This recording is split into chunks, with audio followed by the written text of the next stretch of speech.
Delhi police को पूछताछ में आफ्ताब ने बताया कि उसने मर्डर केस में इस्तेमाल आरी और ब्लेड को गुरुग्राम की डीएलएफ फेज 3 की झाड़ियों में फेंका था, जबकि चापड़ को बहरौली के 100 फीट रोड स्थित कूड़ेदान में फेंक दिया गया था। दिल्ली पुलिस की टीम 2 बार गुरुग्राम में उन झाड़ियों की जांच कर चुकी है, लेकिन हथियार अब तक नहीं मिला है।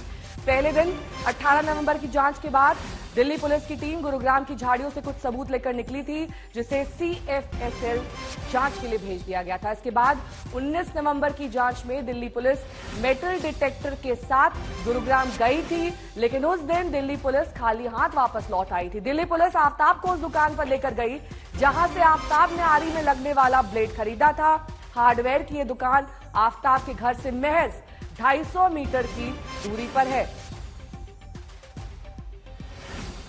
हिमांशु मिश्रा मेरे सहयोगी इस वक्त तमाम जानकारी के साथ जुड़ गए हैं। हिमांशु, देखिए, लगातार आफ्ताब खुलासे तो कर रहा है, लेकिन ये खुलासे दरअसल पुख्ता सबूत के तौर पर सामने नहीं आ रहे। महज हत्या के समय इस्तेमाल हथियार पुलिस के पास नहीं है, मोबाइल फोन्स नहीं है, तो अब आगे तफ्तीश कैसे बढ़ेगी? यही चीजें जोड़ने के लिए पुलिस उसके पॉलीग्राफी टेस्ट और नार्को टेस्ट की उन्होंने कोर्ट से मंजूरी ली है। दरअसल देखिए, इस वक्त जहां मैं खड़ा हूं, यहां से मैं आपको दिखाता हूं, तकरीबन 700 मीटर के आसपास उसका घर है, आफ्ताब ने जहां पर रेंटेड फ्लैट लिया था।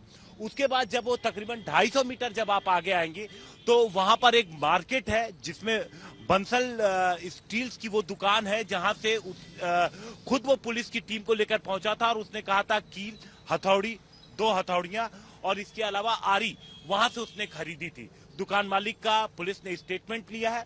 उसके बाद आगे की तरफ मैं आपको दिखाता हूं, आगे लेफ्ट की तरफ वो महरौली का जंगल है, जहां पर पहुंच करके उसने कहा था कि श्रद्धा के शव को टुकड़ों को फेंका है।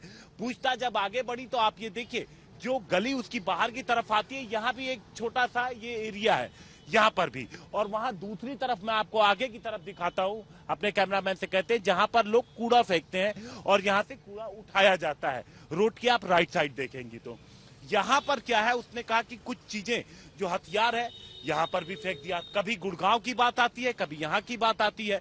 गुड़गांव की जब बात सामने आई थी तो दिल्ली पुलिस की टीम मेटल डिटेक्टर के साथ 19 नवंबर को पहुंची। पहले 18 नवंबर को पुलिस पहुंची थी, फिर 19 नवंबर को पुलिस पहुंची। मेटल डिटेक्टर लेके पहुंची कि अगर आ रही होगी तो झाड़ियों में से खोजने में पुलिस को आसानी होगी, लेकिन 19 नवंबर को पुलिस को वहां से कुछ नहीं मिला। तो लगातार पुलिस को इसीलिए आशंका हो रही है कि जो आफ्ताब है वो जो पूरी इंक्वायरी है कहीं उसे गुमराह तो नहीं कर रहा, पूरी इन्वेस्टिगेशन को गुमराह तो नहीं कर रहा, जो भी बयान दे रहा उसमें कितनी सच्चाई है, यही जानने के लिए अब पॉलीग्राफी टेस्ट और नार्को टेस्ट का पुलिस सहारा लेगी, ताकि ये पता लग सके कि इतने दिनों से, आज 10वां दिन है, कोर्ट में पेशी है नहीं आज, क्योंकि आज 10 दिन की रिमांड उसकी पूरी हो रही है। तो 10 दिनों से पुलिस इन तमाम जंगलों की, इन सारी जगहों की, गुड़गांव की, हिमाचल प्रदेश की, उत्तराखंड की जो खाक छानी है, वहां से जो कुछ भी उसे मिला है वो कितना कारगर साबित होगा। ठीक है, श्रद्धा मर्डर मामले में अब तक पुख्ता सबूत न मिलने से सारी निगाहें अब आफ्ताब के नार्को और पॉलीग्राफिक टेस्ट पर टिक गई हैं।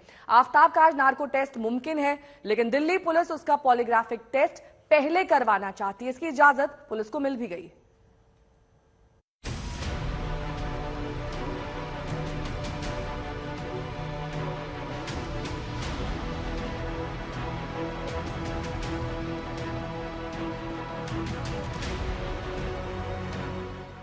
Narco test, narco test, narco test.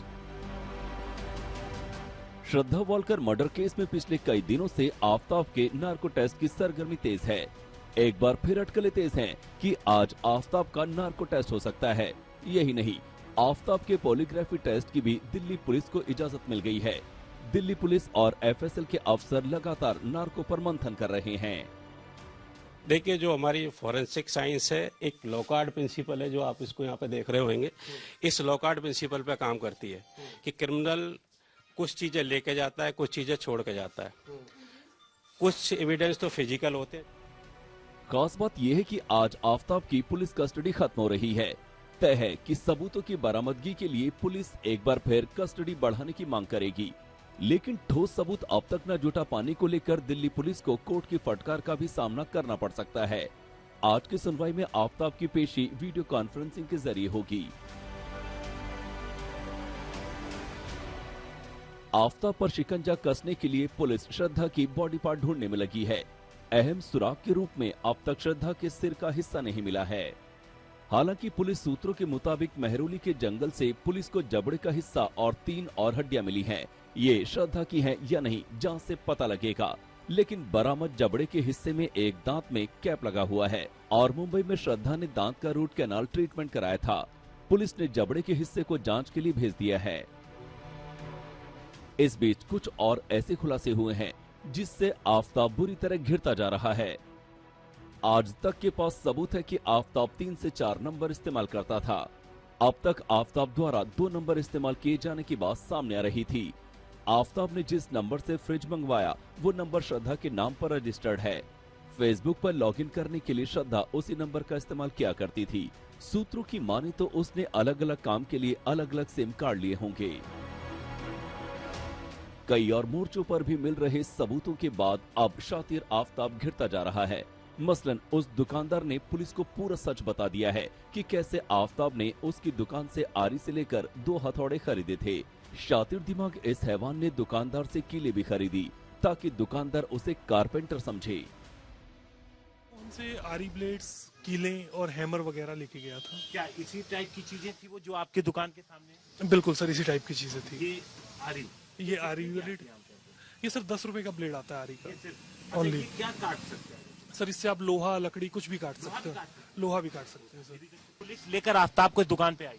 जी, पुलिस आफताब को लेकर। ये सारी चीजें आफताब ने ही आइडेंटिफाई कर? जी, उसी ने आइडेंटिफाई कराई है कि मैं ये सामान यहाँ से लेके गया था। आपकी दुकान पे? बिल्कुल, मैं ही दुकान। अब तक मिले तमाम सुराग आफताब पर कानूनी शिकंजा कसने के लिए काफी हैं, लेकिन जब तक श्रद्धा के मर्डर का पुख्ता सबूत न मिल जाए तब तक आफताब को सजा दिलाना दिल्ली पुलिस के लिए काफी मुश्किल होगा।